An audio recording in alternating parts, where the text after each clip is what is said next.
Good morning, ladies and gentlemen. This is Alan with another broadcast of the Morlock Morning Digest. As always, please like, share, subscribe, and hit that bell for notifications. Definitely helps beat the algorithms.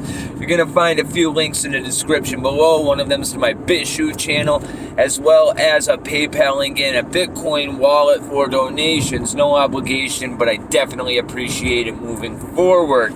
We're going to be talking about the series of events that's been breaking down over the past few weeks. But before we do that, I want to touch on the thing that started all of this. God rest George Floyd's soul.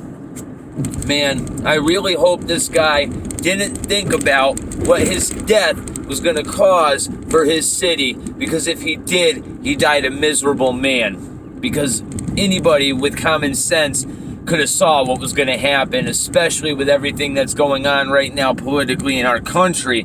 And mark my words, this is being hijacked and used to manipulate the news narrative as well as the sentiment of this country and divide us even further apart. That's the whole game plan. It has nothing to do with George Floyd right now, and it's sad to say, but this man is going to be remembered in a horrible light. No person deserves to have their life overshadowed by events that were out of their control that transpired afterwards. Now, with that being said, I want to talk about what this is really about. You notice, since this whole thing broke out, COVID-19's been wiped off of the whiteboard, right? And that's because that event was no longer working. Americans have come to the realization that this thing is what it is and there's no way around it. We can no longer let it rule our lives, and people are starting to wake up to that fact. So, what happens?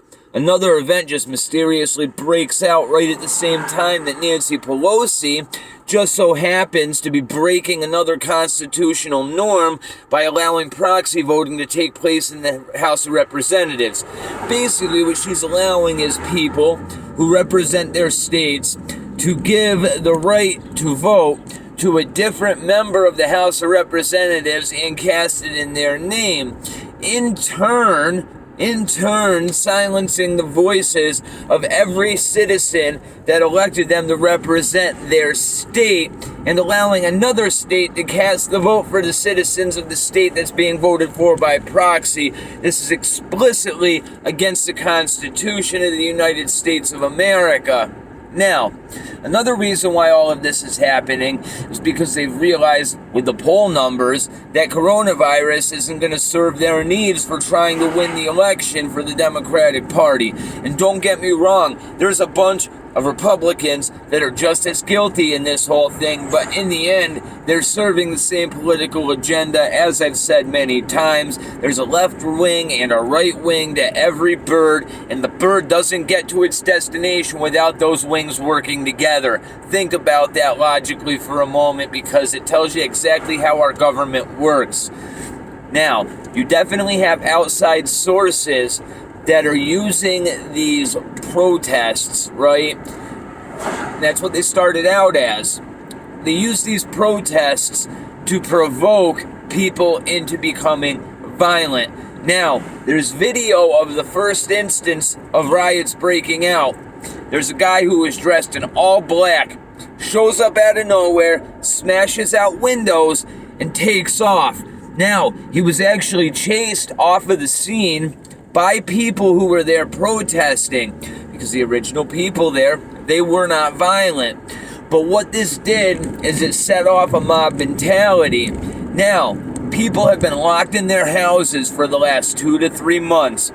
They are angry with the establishment for making them do this and shutting down their day-to-day lives. This anger has nothing to do with George Floyd. This is exactly why, even though the city of Minneapolis, right, catered to the demands of these people, they are still out there rioting. And that's because you cannot, I repeat, you cannot apologize to these people. Even if you know what you did is wrong, an apology is not the thing to do. It makes you look weak, and weakness is trampled on.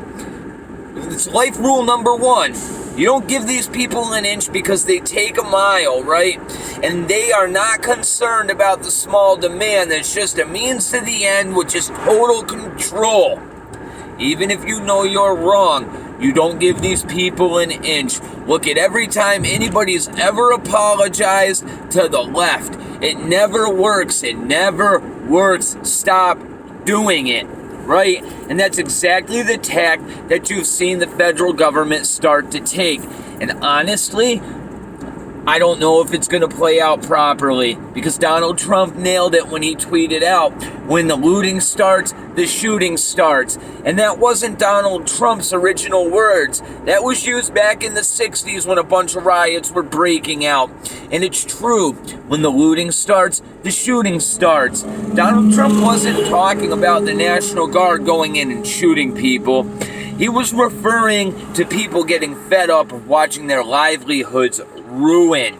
I don't know if any of you saw this, but I watched a black man who worked his entire life to get a bar and open an establishment. And people from his own community broke in and ransacked his bar. And after they were done, they went home and got tools to come back and steal the guy's safe. And they had the audacity and the balls to do this with a news crew in the establishment videotaping the entire thing. People, right, and took advantage of the fact that the cops weren't out there holding up the law, right? And what happens when these business owners are fed up with the cops not doing their jobs? It only takes one person to start shooting these protests, these rioters, in self-defense, because it's their right to defend their property. It's their right to defend their livelihoods. But that's exactly what they want. We are on the brink of a civil war breaking out in this country. You've been witnessing a cold civil war for the last 3 years. It's about to turn violent. It only takes one shot. Only takes one shot. That's exactly how the Revolutionary War started. It's exactly how the Second Revolution is going to start in this country. Now, very seldomly are heroes ever able to relish their heroism. What I'm talking about is, there's one of two ways this thing can turn, okay? It can turn into complete chaos in a civil war like we've never seen before, right? And that's if we keep bowing down and keep giving these people what they want. They're just going to push more and more and more and more until we are the ones backed into the corner, right? Or it's going to take a group of people who have said enough is enough to stand up for their rights, to do the job that the police aren't going to do, and actually show these rioters that their actions have consequences, right?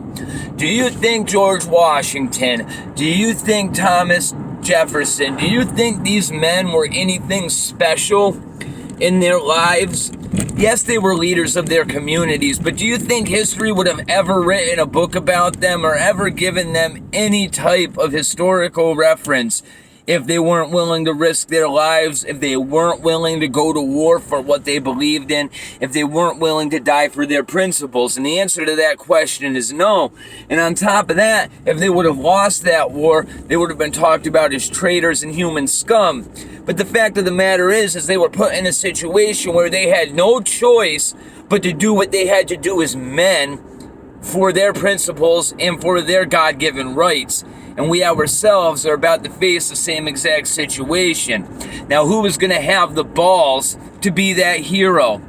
To be that person that is segregated from society in the midst of their actions, but years later are remembered as the catalyst or the turning point for these events? We're at that point in time, people. I hate to say it, but I was right again. I was absolutely right again. And it's only going to get worse. And it's not that big of a deal now that it's happening in major cities. But what happens when it comes to suburbia? What happens when it touches the average person? That right there is when things get really, really scary, my friends. Pay attention to what's going on and understand this. Understand this. Things are only going to escalate. These riots are far from over. Because like I've said, it's been hijacked and manipulated, and it's just going to be pushed further and further and further until something breaks. That's the only way this thing ends. God bless. Take care of yourselves. I'm glad to be able to share this video with you on this Monday morning. And understand this, people. We're in it together. We've built this community slowly but surely, right? And I know that you guys are capable of doing what needs to be done if it comes down to it. God bless you and your families. And remember, at the end of the day, they're all you have.